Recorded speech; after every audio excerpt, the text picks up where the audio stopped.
Hello，欢迎第一组的伙伴们，大家好。我们今天来做一个，也是一个比较近期的一个能量检测哦。我们来看看未来的7天哦，7天有什么东西即将来到，你会引来什么？这也是一个提醒能量的印证哦。在这7天内，你可能可以再过来回顾看看我们说的一些内容或指点的东西有没有对应到的，那你就可以去了解宇宙在这样的讯息里面给你什么样的一个提醒哦，慢慢大家就可以抓到那个能量。首先呢，就来看你们未来7天会发生什么。你们选到的主牌哦，这一张牌是 Mirror 镜子，这是2个人哦。我觉得这镜子会出现2个人比较奇怪，一般的镜子都会可能就一个人然后看着镜子，然后映射出自己的模样哦。但是这个镜子很微妙的出现的是2个人哦，这2个人还闭着眼哦，但是是面对彼此的哦。它的关键字啊是说，彼此成为镜子，照映出最真实的自我。我觉得未来的这7天呢，你可以发现到的是一种特殊的能量。我觉得是在人际或者是情感面上，你会跟这样子的一个关系人哦产生对照的感觉，而这样对照有一种沉默感，因为2个人闭着眼，嘴巴也没有说话，但是是面对面的，所以我觉得好像是要用心去感受的意思。这个镜射啊，是很多时候是反映自己的情绪。很多人以为我镜射是别人的模样，然后镜射到我身上，其实很多时候是你自己的心境反映出来给别人，然后别人也从你的心境里面去感受到，然后再反射给你。所以那种反射是一种跨阶段的反照到自己。所以其实某个意义来说啊，它更多的是你自己内心的东西。所以这未来7天啊，有一些感应，这类感应比较是一种人际关系或人之间情绪感受之间的一种连结哦。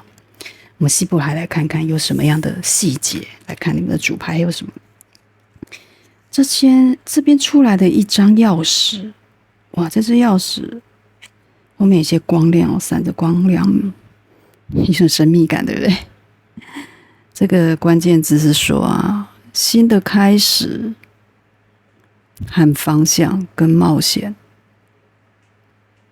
是等待着那些准备好放下过去的人哦。这句话好，我们整体来更顺的去解释，就是说这些新的东西啊，用钥匙打开的新的机会也好，新的情感、新的关系，都可能是来自于你先去冒险，你先去打破你自己以往的东西，然后你准备好去迎接。所以这个钥匙，你看后面就出现这种光亮，光亮是从天上洒下来的，带着某一种，我觉得有运气，会照亮某些你看不清的东西，然后你去开启它。你看钥匙孔就在旁边，钥匙也就在旁边，只要你愿意拿起来哦，然后就去打开它。但打开的前提更多，这边有提醒，是放下过去的人。这句话很特别哦。你有没有放下一些过去的执念、坚持，或者是说消极的感觉？这种感觉哦，其实会让你愿不愿意去打开，愿不愿意去尝试跟冒险。所以这个钥匙的存在，我觉得它更多的是代表想要解释一种行动。这种行动是一种你需要去自我先整理的，等你整理好再打开，更有这样的感觉啊、哦。有没有？刚才就说这是沉默嘛，闭着眼哦，这不是一种很激动、很迫切，好马上要去做的一个事情，更多的是用心先去感受你的周遭，感受你的关系人或者你的团体给你的一个怎么样的迹象，你再去整合出，然后你必须要抛下一些你的过去的一些固有的想法或习惯。然后再去开启，这种开启才会更有意义哦，不会白费功，就开了自己也没感觉，随便开了就机会就没了，是为了准备好的人啊，这有强调。再来，这个牌很可爱，它是调情。这个小姐应该是不用遮吧？她有一些布幔给她遮的东西，遮上她的点，她露点了。这个代表的是一种喜悦啊，调情，两个人是一种情绪的自然的散发跟流动，还有吸引。我一直说只有两个人啊，所以你们在感情面似乎有一种这样的可以的期待哦。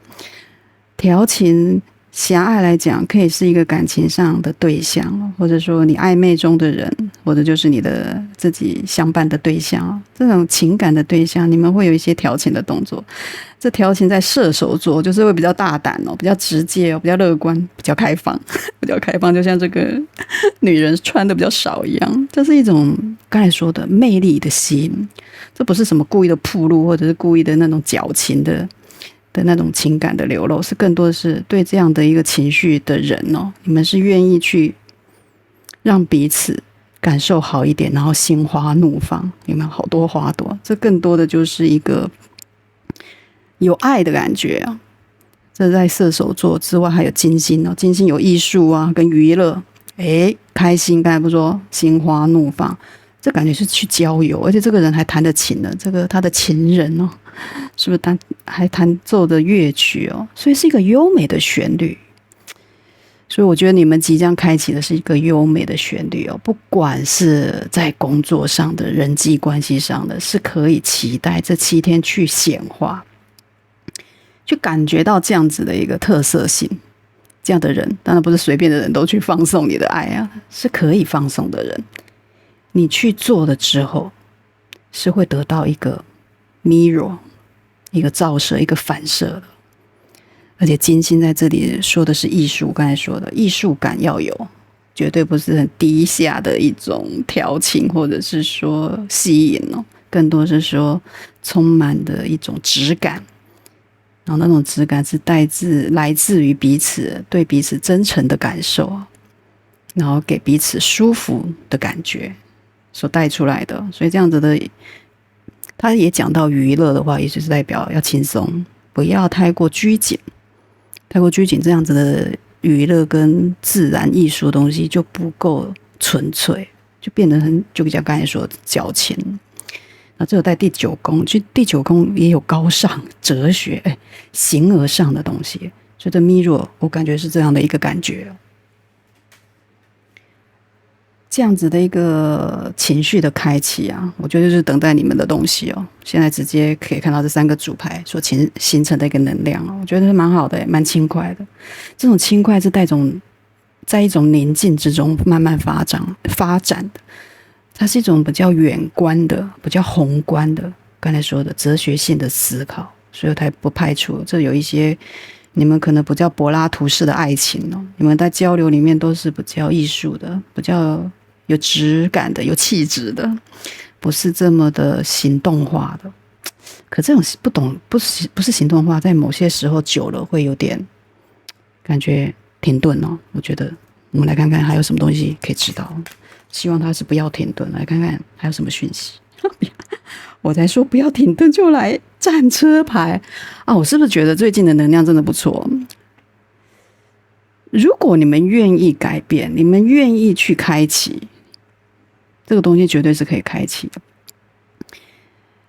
我相信啊，你们的等待或者你们的不开启，暂时的不开启、不行动，是在于你真的是在思考。可以看到这人面狮身的像一样，一白一黑在前面。这个战车牌是静止的，但是在它上面的这个人是看着前方，是知道方向。他只是先停在这里看东风在哪里，我在判断情势，我停在这里，这是很安逸，甚至很平安，然后甚至是很舒适的状态之下去做评断，不是说匆匆忙忙被迫的，或者不知所措的，不知道该怎么办的一种暂停。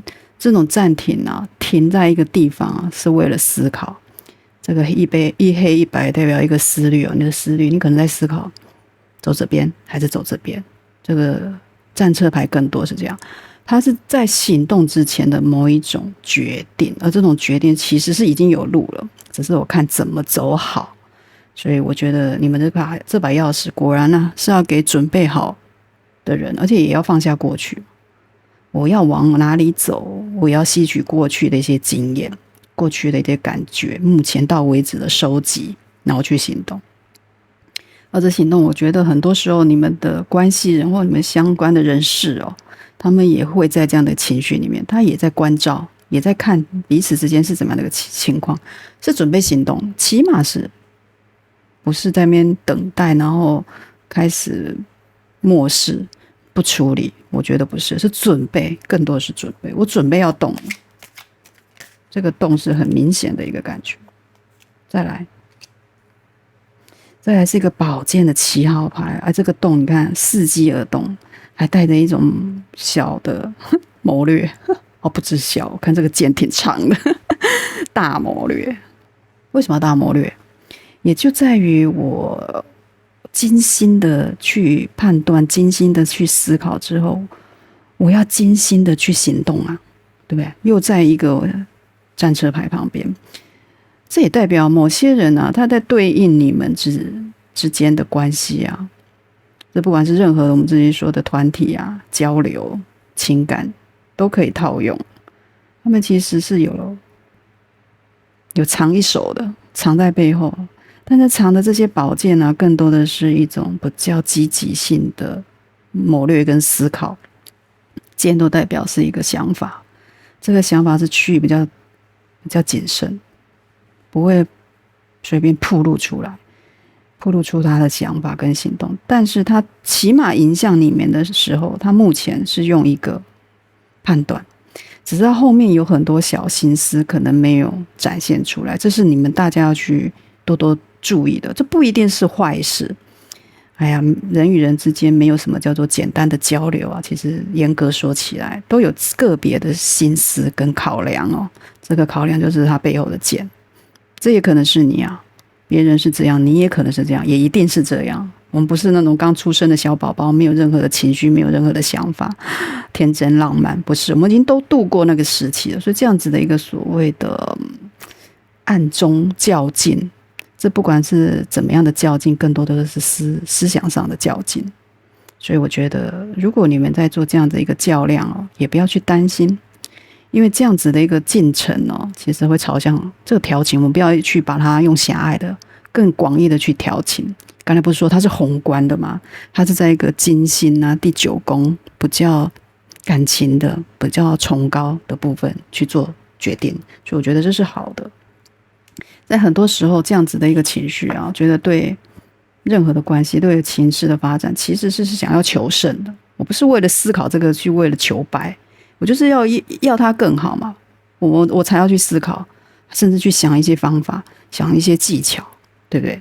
所以这个我觉得不要去紧张这样所谓的比较深刻、比较隐瞒性的思考。每个人都有他这样的一面哦，我们自己也是。就是所以才说，这种开启这个钥匙的前提就是你要先准备好，想好了，感觉好，再来。哇，再来是一个权杖的国王这是一个我们之前说的魅力者，多好，行动也出来了。刚才就说嘛，这只是一个暂时性的这样子的一个停滞的战车，正在思考方向的战车。有可能就是这一个权杖国王啊，这可以你们去判断是你们自己还是你们旁边的阳性能量啊，它绝对是充满的活力跟爆发力啊，它很有这样的热情去触动，不管是要触动你们之间关系的进展，还是这样子一个方案啊、合作啊的进行，它都是有一个很充沛的一个能量在这里，像火一样，看火就在它背后。他有号召力，有影响力，甚至有魅力。他会吸引别人去听他，甚至是跟随他。然后这样子的东西就更容易去执行。然后在这样所谓的一个，我刚才说，的确不用去担心这样的所谓的技巧。这个技巧也是这种国王是必须具备的，绝对不是一个简单的思考或者简单的一个范畴，我就可以解决掉了。国王的等级绝对是更高的。再来看看，哇哇，圣杯的女王，不瞒大家说啊，这圣杯女王跟一个权杖国王在一起还蛮配的。因为国王有行动力啊，然后那个女王又柔情似水啊，体贴入微啊，这样子两个怎么不配？非常配。所以才说这种调情是非常可以打。果然这个男士是主动的，他是一个所谓的弹奏者，是一个表达，甚至是勾引啊、引诱都可以哦。不管怎样，给你画大饼啊。例如老板，如果是你老板，他可能在画大饼。对，他是一个主导者，甚至会给你很多资源的人，给你很多情绪价值的人。你想要什么，他都可以供应。这权杖国王的确做的干得出来。然后这个女王跟在旁边，非常的温柔体贴，挽着他，是不是很像？这两个是一对。我就感觉挺好，我也蛮喜欢这样子的权杖国王跟女王。女王不用太做太多，然后国王去做就好啊。女生本就是矜持一点嘛，然后男生也可以在这样子的温柔体贴跟善解人意底下去得到更好的情绪价值。至少在一个关系里面，不只是这样，在工作上也是可以找到这样子的一个人跟对象，你们可以各自去对应你们现在的情况。圣杯女王在这边，你的情绪会得到一个照顾，你甚至可以照顾别人。那个女王是一个所谓的温柔的牌哦，阴性优美的形象就在这个女王身上，非常之好。再来看，再来看的是一个隐士牌，对，隐者牌，对不对？又充分的在解释我们的这一个战车牌啦。所以在未来的7天啊，这7天的行动，我觉得你们一开始可以不用紧张，先思考的2天呢、3天呢也可以。再去做决定，后面再来去行动，行动会达到不错的一个效果。起码这个国王啊，如果这个不是你自己，是一个阳性能量，他会配合你的，而且他搞不好还会接弦，接到你的感觉，接到你的意思之后，他马上就行动，对不对？在这样子的一个思考之后，彼此的思考，这也在一个我们现在如果停止，或者是说在整理的当中哦，有可能就是因为这个我们在想怎么样去做。彼此都有可能，因为在这国王跟这样子的一个所谓的战车牌中间出现这个宝剑7，也有这样的可能，所以这个隐士牌又更能够说明哦，这样子的时间的暂停是必须的。自我的那颗心啊，要先清澈，你心都清澈了，你看待的东西才会更加的明确，更加的正确。这有月光指引着他，也是要相信自己的一个直觉力哦。这个直觉力可以展现在很多时候的判断，会加强它，而且又在调情旁边。你们这种调情呢，也会比较暗自比较默默。搞不好在第7天来临之后，你还觉得怎么还是缓慢的，但是你还是可以感觉这种缓慢中的流动，这就是我现在看到的能量，缓慢中的充满睿智，充满一种成熟稳重的流动。我觉得这个2个人闭着眼啊，其实就是主牌说的一种你们的底蕴呢。再来看，哇，金币的8号牌。所以啊，我在说的就是这个金币啊，我们一直说打造什么，打造自己的金币啊。那这个人非常诡异的这个人，你不觉得他蒙着脸呢？暗自好像看不到他的脸，对不对？很少金币的8号牌这种打造认真工作的人是这么的隐瞒自己，这么的弱化自己，然后不想要透露自己的身份给别人知道，然后但是又默默的做。哇，这有可能是你们能量你们就是一个默默，你看隐士之后来一个金币牌，金币牌老实讲就是认真工作，是很土能量哦，很执行力很够的一个牌哦。但是用隐士的方法，这2个袍都穿着袍。很神秘，你们在打造什么也不想跟别人说，是不是跟这个7号的宝剑在背后里面藏刀藏剑呢？也不会让人家知道，所以这是互相的能量，他们也可能是这样默默的在打造，你搞不好没感觉，但是绝对在进行当中。你们可以期待，你们现在至少啦，前半段你看不出个所以然，搞不好到第7天呢，我们讲的7天能量还在这样子的一个所谓的进行暗自进行里面。很特别的一个流程。再来圣杯的10号，好棒！我觉得你们现在不管怎么样真的去显化，这个当然不一定就突然来了一个什么好消息，一个晴天霹雳的大订单，还是来一个什么一个人给你的一个轰天动地的一个告白，倒不一定要期待这个，因为我说你们觉得是隐蔽性哦，但是这会带来情绪的舒服，很舒服。其实仔细看这两个人也是很舒服啊，所以在不管你在一个合作关系啊，或者在公司里面啊，想要去达到某一种和谐感，我觉得这段时间可以好好的去显化，从你自己先散发好这样的能量去给别人，他们就会感受得到。默默的经营也有可能是指的是这个，先不要去管别人，管好自己。我打的金币，我一直都说，你不管在做什么，不要一直觉得为别人打工，为别人作嫁。打工的那个东西啊，你打造的金币绝对都是自己的，那个经验值，那个感觉，那种成就，一步一步的去达到，那都是收获，都是自己的收获，不是完全别人拿得走的哦。那而且是你自己的专业性也在这里，这也代表某种专业性、专业的判断，有吗？专业的计谋，这也是一个叫做什么？你要经历过，你才能够得到，不是用说用想的啊，然后他就到你身边。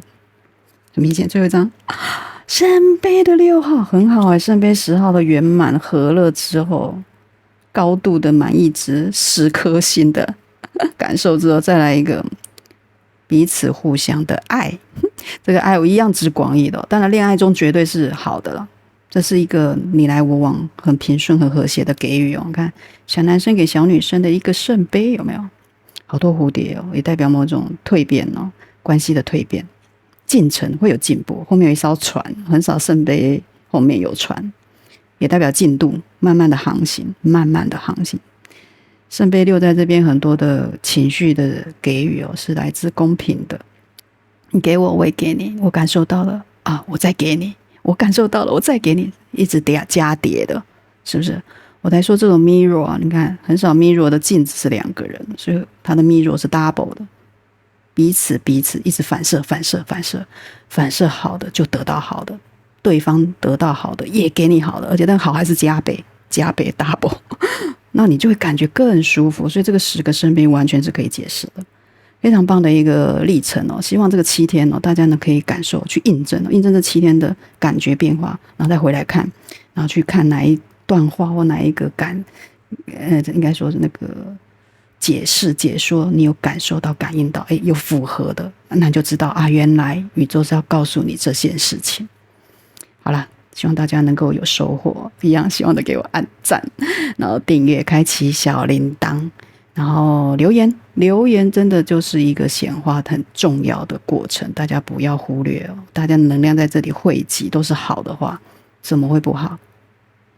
我跟大家说的这个头像就是你，那个头像是别人，大家的头像都是一个能量的汇整。去留言，好，再次谢谢大家的收听与收看，那我们就下次见喽，拜拜。嗨，欢迎第2组的伙伴们，大家好。今天呢，我们来做一个能量的提醒，未来7天哦，7天的能量来做一个稍稍的提点，让宇宙来告诉我们会发生什么东西会在这7天7天会到达，我们会有怎么样的一个感觉跟收获，我们让宇宙来告诉我们，不管这个感觉跟收获是怎么样的一个过程，好的不好的，我们都可以去做一个心理准备。这就是我今天做这个主题的一个目的。首先来看看这7天啊，你会迎来什么的主牌？你们选到的是，这是一个盾牌啊，盾牌防御，对不对？也有保护的意思哦。这个关键字是说啊，在爱中啊，寻找保护，成为彼此的盾牌。彼此的盾牌，不是你的而有，是别人也有。这种防护跟保护，我觉得是来自于你们想要保存下某些东西，应该这么说。而这种保存下的东西啊，其实不是要伤害别人，盾牌更多的是防御，不是攻击，对不对？它更多的是我防守一些外在的力量，外在的一些攻击、刺激，这种保护盾啊，我觉得你们会不只是对自己，还会对别人。这有一种这样的很深刻的感觉，而且这个粉红色的这种牌底下，又显得更多的一种情感的流露。所以这个盾牌在这里啊，我可以看到的是，宇宙要说你们呢会呈现一个很好的防御的体制，而这样的一个体制啊，是建立在你想要保存自己也保护别人，就是利己也不伤人的一个状态。我觉得是一个很高度的一个技巧，起码可以看到。因为他说在爱中，他强调是在爱里面去寻找，不是去做对峙，去做冲突，去做挑战、对抗，不是这样。更多的是说，更明白彼此，我为什么要做这样子一个盾牌的动作？我一定是为了要保护自己。我为了保护自己，是因为我怕伤害，被什么伤害？所以被什么伤害这个东西就是一个重点了。你有你的想法，别人也有别人的想法，所以这盾牌在这个之间啊，形成了一种缓冲。这个缓冲也变成一种提醒。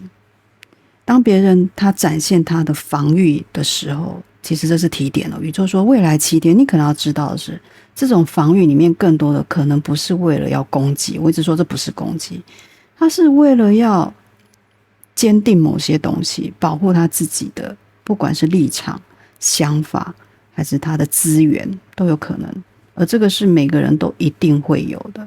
他的面，从他的那个层面来看你的话，他搞不好还是觉得你也在防御，你也是在做一个好像拒人于千里之外的动作，有没有就像这盾牌一样？所以我觉得他是在一种情感，其实更多的是想要保护好某些东西而存在的，所以没有什么叫做对，什么叫做错，要在爱哦，彼此在情感跟爱哦，这讲的是广义的哦，人与人之间的爱哦，同情心也好，理解性也好，体贴心也好，这种都是一种扩展性的爱去发展的，应该说这样的样貌去维护你所有物的话，我觉得这个未来会更适应，会更适合你。甚至你的关系人，从这边可以看到。再来，哇，再来是愚人牌。愚人牌很特别，对不对？他讲的也跟我们的那个塔罗的愚人很像。这个人哦，你看他看着星光点点哦，虽然不知道这是黄昏还是清晨哦，但是星光点点感觉就也不一定是星光点点。我觉得这个光点呢，闪亮的点哦，是希望。他旁边有一只狗，一只狗跟着他，而且他行囊好像也不多，很轻快、很轻巧的就要去做一些他想做的事。愚人讲的就是勇于接受改变啊，勇于冒险啊，勇于开始，这就是愚人牌，跟愚人牌一模一样。这张牌我觉得很好，而且在这个盾接下来的这一张愚人的话，就觉得更有意义。我刚才是不是说了吗？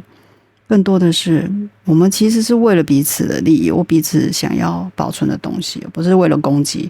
所以愚人更多的是说更轻松的去看待，对，即便是在这样子的防御底下，也不用太过紧张。我觉得你们现在的防御会趋于某一种，你可以说他疲乏了、困乏了，为了坚定而坚定了。但是你们其实彼此都有松动的可能。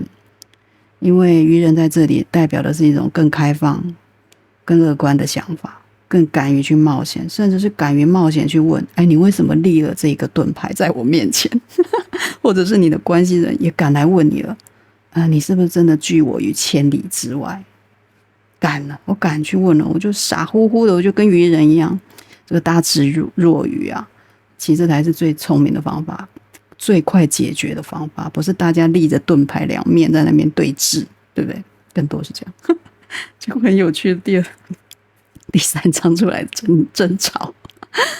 我来说不要对峙，盾牌哦，这个争吵啊，我觉得啊，这个不管你们现在是在一个情绪放置在哪一个状况？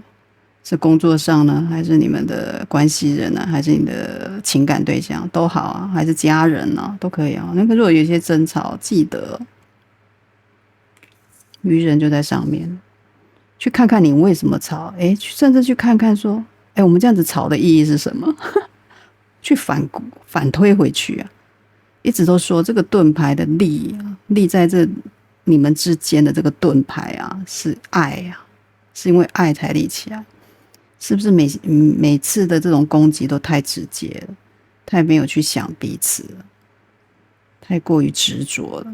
而且这都有巨蟹座的能量哦。我们这个争吵的牌哦，两个人互不相让哦，但是又在一个巨蟹的所谓的家庭啊、居家守护，巨蟹也有守护。你们绝对不是用攻击的，你们的顶多又冷战，这种争吵我相信也是冷战。然后不想去说破，不想去直说，有时候就觉得是沉默。这种沉默有点会耗尽你们的一个能量哦，这是一种沉默的成本哦。你以为没有说话就算了，但是很多时候反而东西就酝酿出来，想太多。巨蟹座也会想太多。会很多小的剧场在心中，那个人不说话是代表什么意思？甚至是你们这边也会开始小剧场。所以巨蟹，因为他们不善于去充分的用口语表达，有时候就宁愿不说。这个东西是比较讨厌。不还好，这边有一个火星在这里，会比较暴冲一点，但是又很怕说突然的累积这种，巨蟹有这种能量哦，累积忍到一个不行的时候。爆发出来，这个巨蟹座在对一个人有意见的时候，你不要怀疑，他绝对没有冤枉你哦。你们之间一定有什么东西是让他不爽的，这也代表你也可能是你们的能量，你们互相去回推看看是属于谁哦。这样的能量在巨蟹座这边绝对是一种暗自的隐忍，但是他在第四宫也是代表根源跟家庭，跟我们巨蟹座是一样的意思。所以你们绝对在未来7天是家庭上，或者是组织，就像家庭，人家说一个团体里面，在这个共同性哦，大家会有一个对抗，有一些争吵。这争吵啊，很怕趋于冷淡。这冷淡是因为情绪大家都不想说破，然后这种盾牌就变成无形的盾牌了。我本来是想要沟通，我想要去解决，但是因为这种情绪的自我放弃。想算了，我懒得说，我不想说，我不想吵，就反而大家都在猜小剧场，一直冒出来。所以这个愚人，我觉得是一个解方哦，在这边说的，未来7天要用愚人的精神，不要去想太多，就去冲过去问说你到底怎么了？你到底想怎么做？对啊，这种4宫的家庭根源，不管是你亲密的对象，还是你们的家人哦，反正亲密感很多在这里哦，要去保护好，但是不是要用情绪化，就用火星吧。他建议你用火星的行动力，但是也要带着计划性，对啊，不是说就随便就去说你到底怎么了，然后都没头没尾的，搞得人家更火大，也不是这样，是有计划性的去行动。愚人是指说在情绪上要更自由、更开放、更乐观去前进，而不是说漫无目的、漫无章法的，然后就想要去解决，这也不是个方向。所以更多的我这边看到的能量是这样。来看塔罗细部去了解我们是怎么样的一个历程，未来的7天，关于这样子的一个亲密关系，或者家庭成员，或者是组织里面的结构啊，有怎么样的一个重点。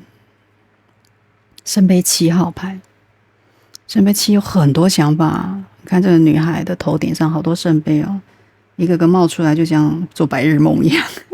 这也类似白日梦，因为光想不做，光是感觉，然后也不去落实，或者是说去确认的时候，是不是等于白日梦？有没有？在这个愚人隔壁也在说，不要过度的去放大你的情绪，然后去想很多不好的或者好的，统统都在一起，然后就一直在困扰自己。这个情绪的流量啊，很丰沛没有错，但是也很杂乱。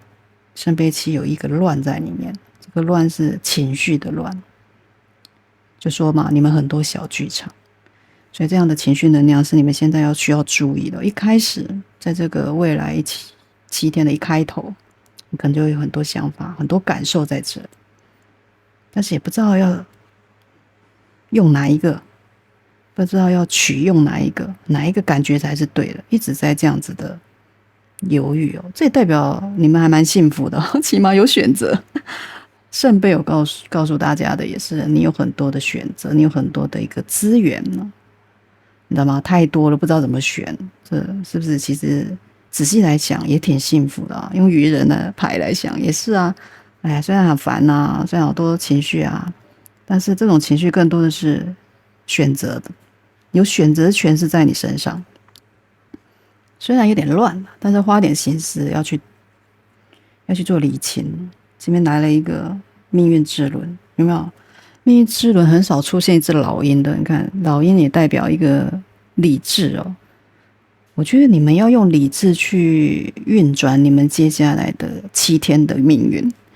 宇宙啊，命运都代表一种流转嘛。只要你顺从了，甚至你找到一个轨迹了，这边的轨迹很清楚的表达是用老鹰的那种精准、锐利，甚至是说那种犀利度，去突破你的某些情绪上的盲点，这个流转就会很顺利。你看，很顺利之外，好多颜色七彩也代表脉轮，从上而下，不管心轮、脉轮、喉轮，你全身的脉轮就通畅。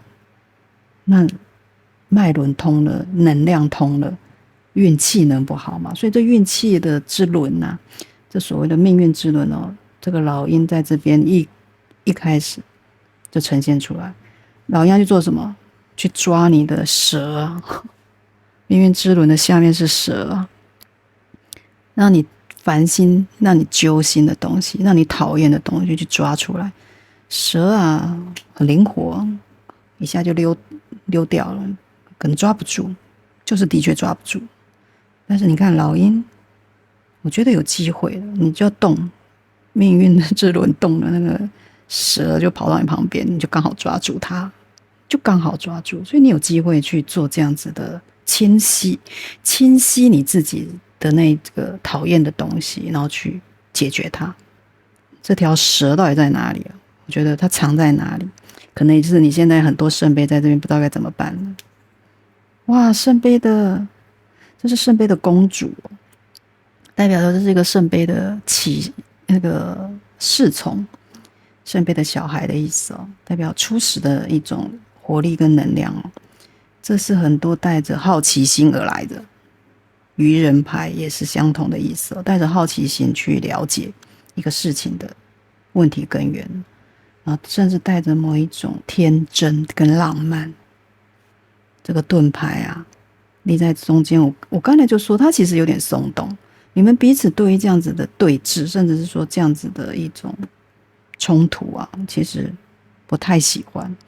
这种争吵在这边不舒服，因为你们在4宫，它是建筑在你们想要更和平4嘛，代表是稳固啊、安稳啊、稳定感底下的。那既然是建筑在这底下，那你们就很好去突破，抓到你们彼此不安定的地方。这条蛇有没有用你的热情、好奇心去挖掘这个火的？你看火的能量在后面，这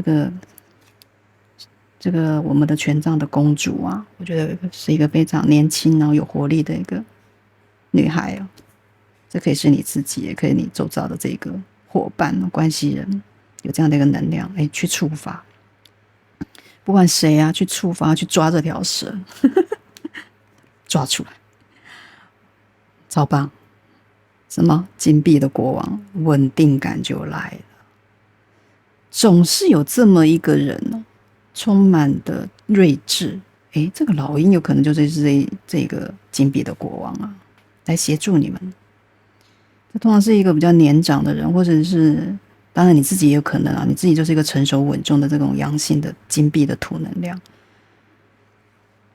会有一个规划的过程，去协助规划。去落实它，甚至去提出一些方法论，有一些方法的条件列出来之后，其实后面人就容易执行。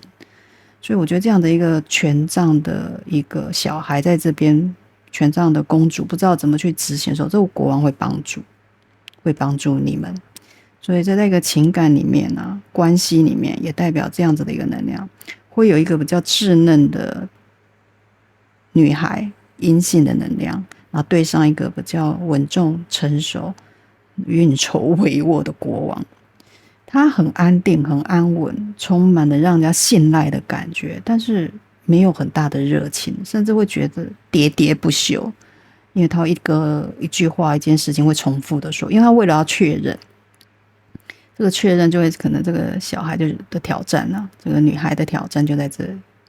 可是你一旦拿到他的这个优点的时候，去吸取他想要告诉你的东西的时候，其实你可以更快进步，这条蛇搞不好更快就抓到。所以这是一个很好的进展落定，来自于这个样的国王。哇，这个是权杖的王子，权杖王子在这边。你看权杖的公主王子，它是一个进步的过程，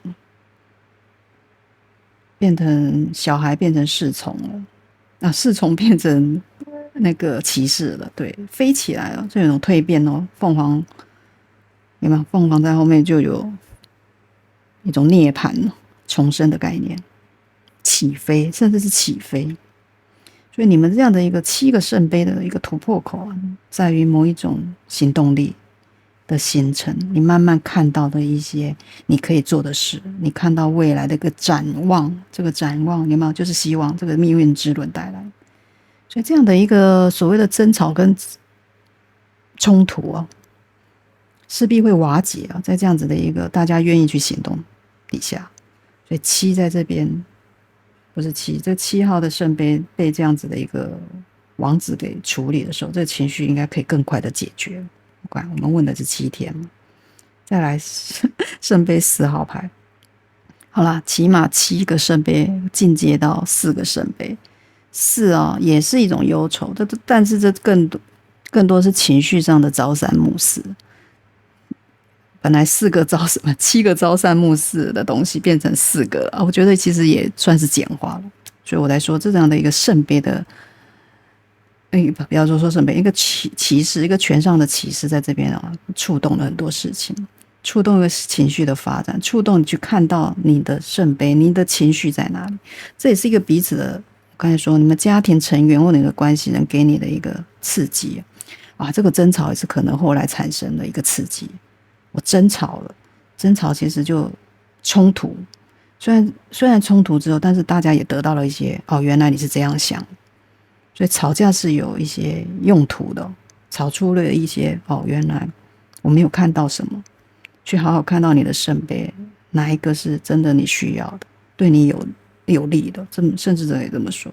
哇，对调配牌出来了，这个是节制牌节制有没有？节制就是一个能量的，不管你或他人的一个顺流调配，调配也是一种艺术性艺术感的调配。怎么把这2个不同的一个果汁，不同的果汁调配成一个新的口味，是不是有点艺术感？一些情绪在里面，要用心，这更多的是愿意用彼此的心去交流。你看，而且就在这个我们的权杖的公主底下有行动，这个行动是想要去融合的。才说嘛，你们的这个盾牌粉红色一出来也是代表了，这绝对是松动的盾牌，没有你想的这么坚硬。你觉得好像对方很硬 ，no no no， 其实他已经在犹疑了，在犹豫了。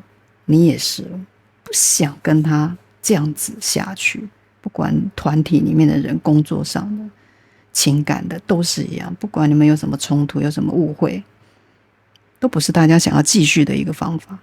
调配就在这里成功了，调配你们的情绪什么是真正对你有用的，不要再去骑驴找马了，甚至东西方案好像就在你们隔壁了，就在你旁边了，你有没有去看到，去拿到解决它？再来圣杯的9号牌，这是一个满意耶，绝对得到开心的解决啊！你们不管现在在冲突里面，还是在一种对抗，还是在争吵，还是在一种反正不好的情绪的过程里的话，都可以得到解决。圣杯9是满意啊，开心，这个满意度是5颗星的，5颗星的满意，不会有一些疙瘩了，那也不会有一些不愉快。你看这女孩多开心啊，而且还蛮开心的，给人家自拍嘛，不知道自拍，别人跟她拍照在摆 pose 一样，然后上面就有个圣杯，很开心的一个过程。能量啊，就是要这样子的，越来越流动，越来越清楚，然后越来越丰沛，这种能量的流动才有意义。所以我觉得你们最后就会朝向这样子，盾牌拿起来，不要再对抗，因为大家的盾牌都是为了保护我们，甚至是我，不要再想到我，大家都只想我，而是去想到我们会怎么样，我们该怎么样，然后大家都会有情绪的一个满意跟满足哦。这个9个圣杯就在这里调配之后的满足，甚至可以这么说，金币国王给你的满足也可以这么说，这个金币国王就在它上面，它本来就是给人家安定感。当你不要去一直抓他的一些小的东西，小的不好的，例如他不会说话，他比较木讷，他不会浪漫的东西，如果在情感上，不要去看那个，去看他实际面的，你就觉得他的优点就变多，不要去抓他不行的。每个人没有人是十全十美的，你硬去看那个东西，那个人不好的地方，你只会放大那个不好，然后宇宙会以为那个不好，你每天都在想，他还以为你想要那个东西，你的情绪会更糟，放大那个好的。金币国王，对，你看其实都会带来一些稳定感，去想到那个重点，甚至他们想要做的东西，去用心去看。当你去用心去接收他们的感觉的时候，别人也会感觉到你的诚意，那也会认真的清楚看到你想要什么，然后去帮助你解决，愿意帮助你，你都帮助他，他也愿意帮助你，就是这样子互助的过程。这个盾牌啊就会消失，就是我们的2号能量，希望对大家有帮助。一样哦，喜欢这个按赞、订阅、开启小铃铛、留言哦，留言让你们的能量能够活化。这7天内，希望大家能够有这样子的一个截取，然后改善更好的自己。OK， 再次谢谢大家的收听与收看，那我们就下次见喽，拜拜。Hello， 欢迎第3组的伙伴们，大家好。今天来做的是7天，我们来做一个。之前做了一个短期3天，今天来做7天的未来1周，你们会迎来什么？这7天有什么东西会来到你身边？不管好的坏的，我们都去提取那能量，先去显化它，成为我们想要的走向，甚至可以这样。这其实就是一个能量的改造啊！我知道我自己是这样的能量，但是我去改变它，不要小看这样子的一个行为哦，它真的是有作用的。好，那我们就来看看我们第3组的宝宝，你们未来会迎来什么呢？这7天，首先主牌选到的是这一张，这张牌还蛮喜欢的，叠着叠着越叠越高，虽然变小了，但最上面好像是一个贝壳嘛，那这个手啊却挡住哦，稍微扶正一下，让它不要倒下来。那这边说的是一个调解员。很特别哦，调节就像这个手，就像这样子的东西不要歪了，不要倒了。他说啊，成为彼此的调解员，去平衡情绪的天平。哦，保持平衡的不只是东西，还有情绪。这只手啊，他送出了他的诚意了，我不要让他倒。我觉得看到的是你们的能量，你们想要让一个东西继续保持平衡，你们甚至用了一些外力去影响。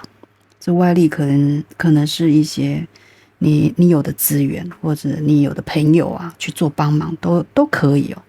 反正就是用了一些方法去让这样子的东西继续保持。这个东西它是圆的，它不是那种固定的形状，所以不好维持。所以我相信啊，这样子的一个所谓的调节，在你们现在的一个身份里面，你们应该做的也是有点辛苦，不是那么的简单。不能说它很困难，或者是很艰辛、很复杂，只能说你会尽量去达成。它不是一个不能解决的状态。我觉得这甚至有点像我们的一种，我们在冥想中啊，去放石头啊，慢慢让自己心里平静的一个方法，一个叠着一个，从这样子的过程里面呢，自己也得到一个情绪的平衡。所以虽然你会以为说你在做这样一个调节的动作是一个维持者的动作，但是在维持跟调节的过程里面，其实你自己也同时得到平衡。这是一种回馈，这感应的东西很多时候是很美妙、很奇妙的。你以为你在做一件事情跟你无关，你只是在帮别人做什么，但是其实啊，当你事后回想的时候，才发现啊，不只是这样，你也从中获取到一些利益，甚至可以这么说。再来看看我们的细节还有什么？再来，哇，这边先看到的是猫头鹰呢，这只猫头鹰飞起来，而不是站在枝干上，点点的星光。这边说啊，在这个过渡期啊，我们可以找到精神讯息和伟大的智慧。这个过渡期，这个跟这个排期有点像。我刚才说你们在维持什么？有没有？你会得到某些感觉是来自你以为你不会得到，你以为你在付出，你在坚持，但 no， 宇宙说，这个猫头鹰说啊，在精神啊和你的智慧都会得到很大的提升，甚至是提升，都飞起来。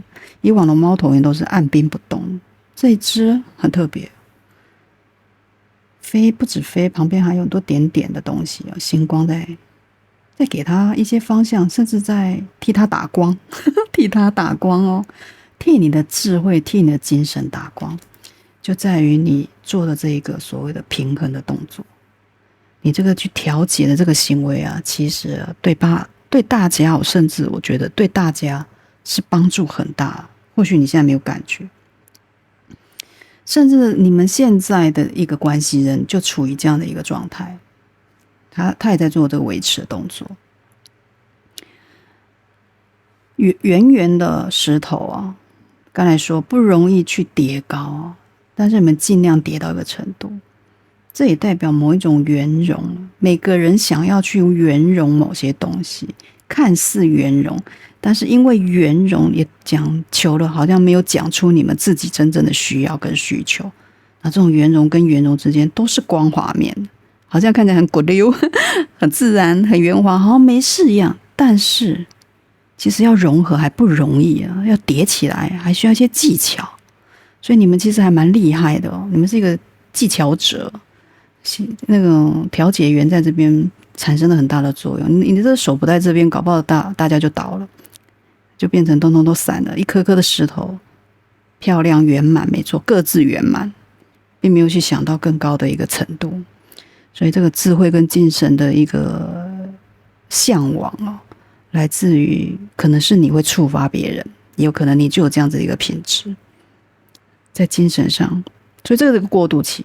说了过渡期，而且你在飞了，飞到一个定点的时候，飞到一个目的地的时候，你就可以停下来，用你的智慧跟灵感的精神去飞翔，去寻找一个解套的方法，这可以看得到，蛮好的一个提示。第三个也很好这个是实用性，有没有？大家那个牛啊要耕田啊，用的一些机具有没有？耕田的东西不要用手啊，自己去铲草或者去耕种啊，整理农田啊，总是不容易的哦。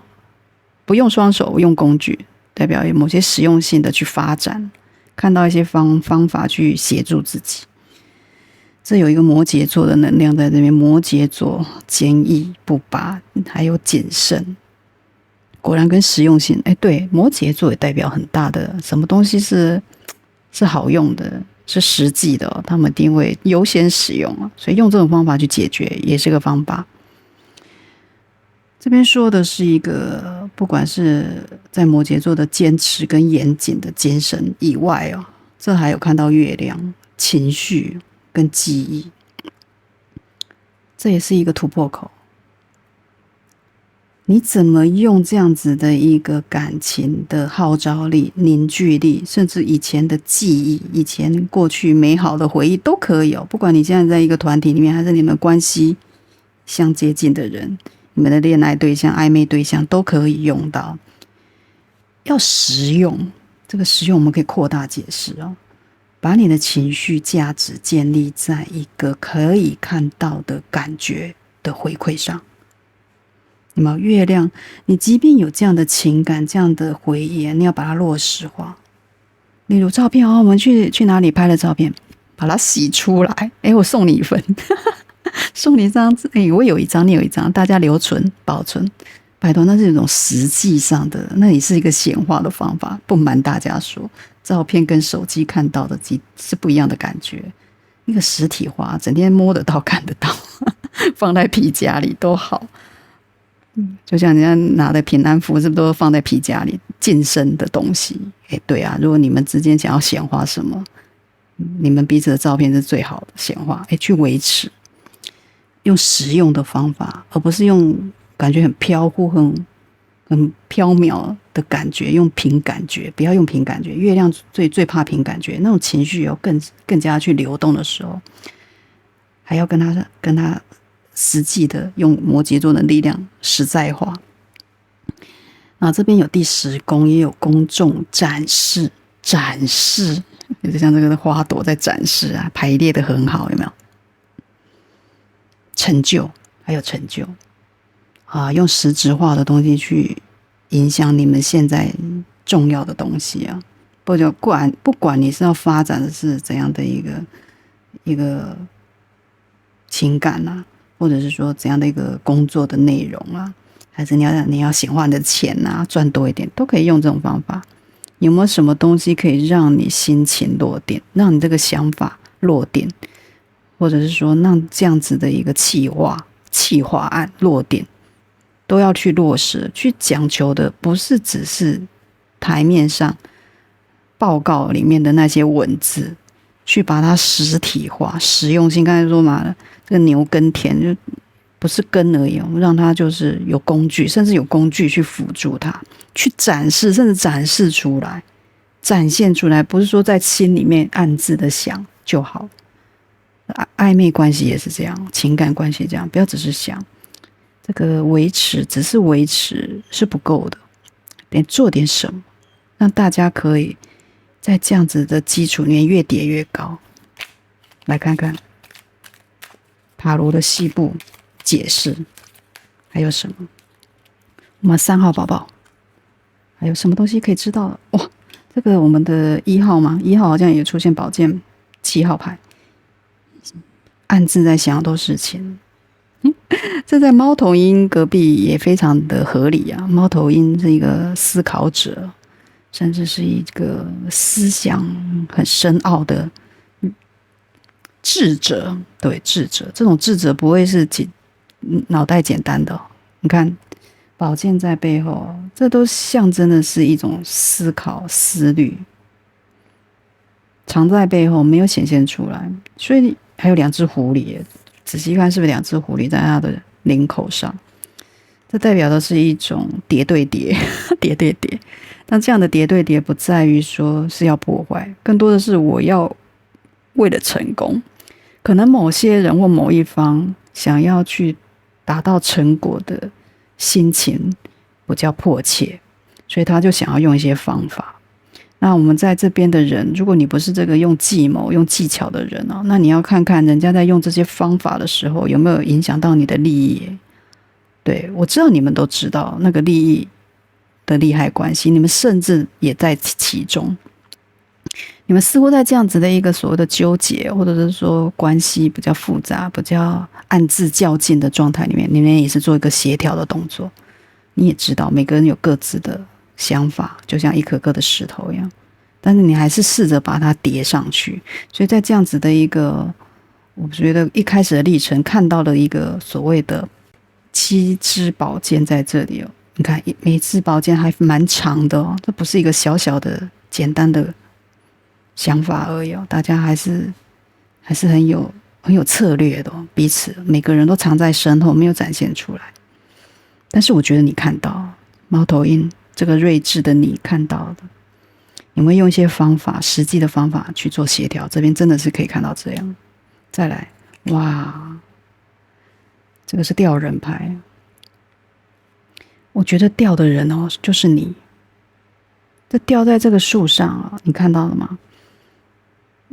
因为吊着，所以我的头顶啊发光啊。这个发光哦，是从根部去照射的哦，表示你的那种思考啊，你的想法，你经过你的那种颠倒或者说颠覆性的一个想法之后啊，你会让一些根源的东西重新得到一些释放，甚至一些改变。然后你看它的脚，吊着的脚就长出花了，成果就出来。刚才不是说就有成就吗？这有那个摩羯座的实用性在这里。对，把你吊在这里，你也不能白吊。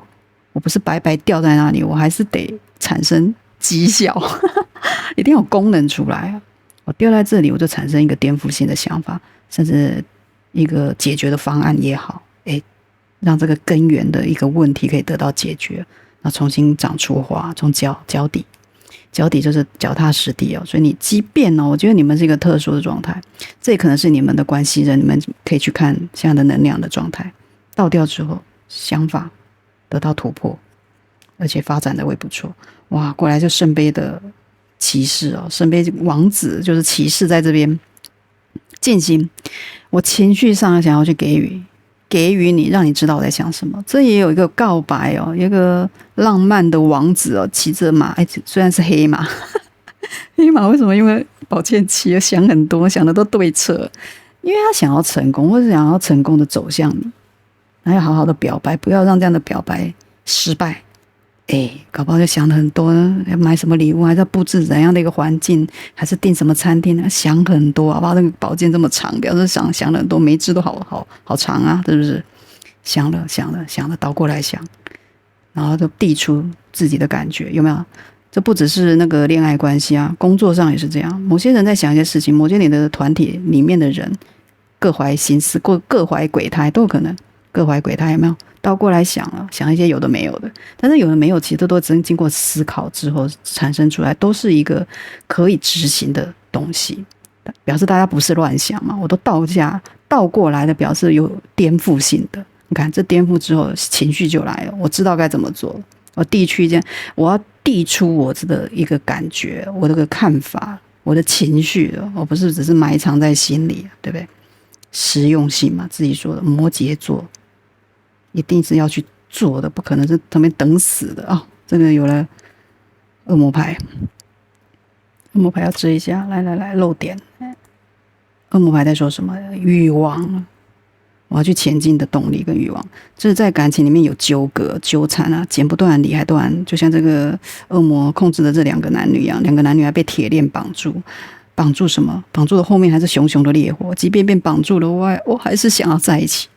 这种连结感是很深的，这个在关系里面，任何关系都通用了。表示在组织里面啊，也是他们爱恨纠葛很多啊，很多情绪啊，很多能量在里面啊，不同的冲突也好，但是那个情绪里面有一种纠葛感，有一种我虽然被绑住了，我被限制住了，但是我还是很想要去突破。就是这种关系你很难逃脱，更多是这样。那个情绪的王子又在这边，因为递送一些圣杯到这样子的一个所谓的恶魔牌的时候，这样好像有点浇油灭火的感觉。但是能不能成功，我觉得其实有可能，因为这个程序其实是走向我想要去更加处理它嘛。我知道被绑住了，所以我才再继续付诸我的一个心意，付诸我的一个看法，付诸我的行动。我想要那个的心是很浓烈的，所以难怪也是一种纠葛情绪上的纠葛。如果你想要那个东西成功的话，我觉得这个纠葛的东西需要去打破。这边也可以看到，来，再来，又来一个7号牌，宝剑的7号下面来了一个权杖的7号，权杖7号是一个勇气之牌呀。我想要去对抗，我想要防御哦。你看这个盾牌，有没有？这女孩有个盾牌啊，好多权杖呢，就往她而来，她都挡住了，跟这个人挡住是不是很像？所以我看到的能量就是，不管你们现在在处理什么，你们都有一些东西，你们有一些秘密武器可以阻挡这些阴谋，真的是阴谋背后你的一个想法，去解决它。所以这样的一个纠葛纠缠，这种束缚，对，会被你挡住。去处理，用一些实用性的方法去处理什么？处理当然是一些你们现在的一些纠缠的东西。哇，就得到圣杯的9号牌，满意，很满意，解决的很成功。我就说嘛，这种协调者啊，如果好好的有力量去展现出来，如果在这个组织里一个关系里面有一个人是做这样的动作的时候，很多人其实会配合他。如果他有这样子的能力哦，你看这最后得到一个情绪的饱满，我觉得不只是你自己哦，别人搞不好也会给你5颗星。我觉得你做得很好，协调得很好，很棒。你知道吗？调配的这个智慧啊，就在这里。你怎么用一个良好的情绪啊，去触发大家用很热情的情绪啊，去在这样子的一个纠葛里面，去继续的把它理得更清楚，放了一些情绪里面去浇灌这样子的冲突，对不对？那最后的一个满意就会出来，大家愿意用热情、用行动，甚至用火力全开，然后就对啦，的确是火力全开，没办法嘛，现在其实纠葛得很严重。那愿意的时候，而不是只有这个调配者伸出的手，大家都愿意去配合，拿出圣杯的王子这样子的情绪去走向大家彼此的时候，对，圣杯就9号就出来，我情绪的满意就来了。所以这个东西会得到适度的解决，未来7天可以看到，起码在搞不好第5、6天就可以看到，哇，成果出来，抵御的很好。你看这个女孩的盾牌抵御，我去抵抗了这样子的冲突，这样子的一个进攻，甚至别人给你的一个小计谋，这种暗箭啊，被你挡住了。暗箭虽难防，但是你们有这个技巧，你就是一个超级的调解员。大家满意，你自己满意，不止你满意，大家还觉得做得好。你的老板搞不好也是这样想，所以这个情绪更多就在这里。圣杯的9号有一个很高度、很满意的状态，这是很好的一张牌。哇，过来得到审判，获得解决之后，还得到落实落定哦，台面上公开的去做的。这刚才不是说公众的展示，实用性这边还有公众的展示，实功代表是公众跟成就，有没有？最后会得到一个落定，这个落定还来自某种宣告，有没有 ？OK， 就是这样去做。好，我们就这样去进行吧。好，那我们的关系就这样发展吧。有一个公开性的，甚至说不要说公开，没有那个样的一个行为，但是有那样的一个感觉，就是东西会被落定，会被明朗化。对啊，难怪情绪会好。情绪的9个圣杯在这边也在辅助说明这样子的一个审判的过程呢，会得到很舒服的一个感觉，你会满意这样的决判，甚至满意哇你自己的判决，这个判决搞不好就是你自己，因为你们是一个协调者，或者是说你们身边有一个这样的协调者，这样的能量做的一个很让人满意的一个宣判。哇，圣杯的国王超好。这个国王看圣杯王子之后还进阶了，变圣杯的国王。这个人哦，如果感情上要跟你告白的人，还真的会告白哦。就告白之后还会进阶，变成国王了，情绪啊什么都来了。这个就是韩剧欧巴的牌啊，韩剧男主啊的那个人设，他是怎么样，他就是怎么样。不用多解释，什么情绪价值给好给满，而且不会吝啬，很慷慨，很有同理心，很有爱心，然后也很体贴你，这就是一个情绪国王的价值。在这样的审判之后，我觉得这个审判也可能是你给他的，你给他一个很满意的一个审判，一个答案，甚至答案，说不定他来给你告白啊，你答应他，哇，他很开心，都飞上天，大概是这样。这种纠结啊，这所谓的恶魔牌的纠结，会得到一个阶段性的处理，甚至说减缓，纠葛还是会在，那种欲望还是会在。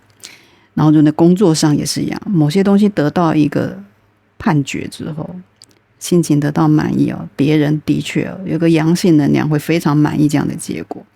然后这样的满意啊，就是你们现在7天哦，可以去显化、去等待的，不要等待，应该说去行动、去促进。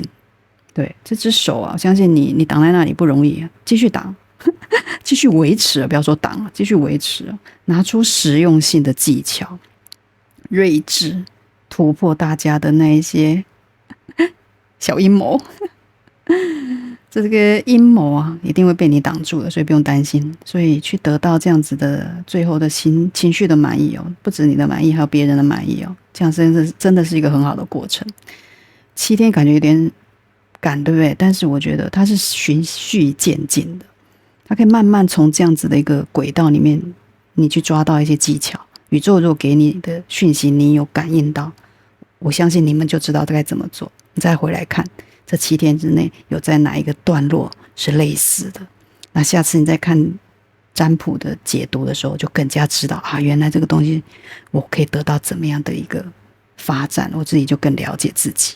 OK， 这就是我们今天第3组的解读啦，希望对大家有帮助哦。一样喜欢给我按赞、订阅、开启小铃铛、留言很重要，真的是活化的一个能量。好，再次谢谢大家的收听与收看，那我们就下次见喽，拜拜。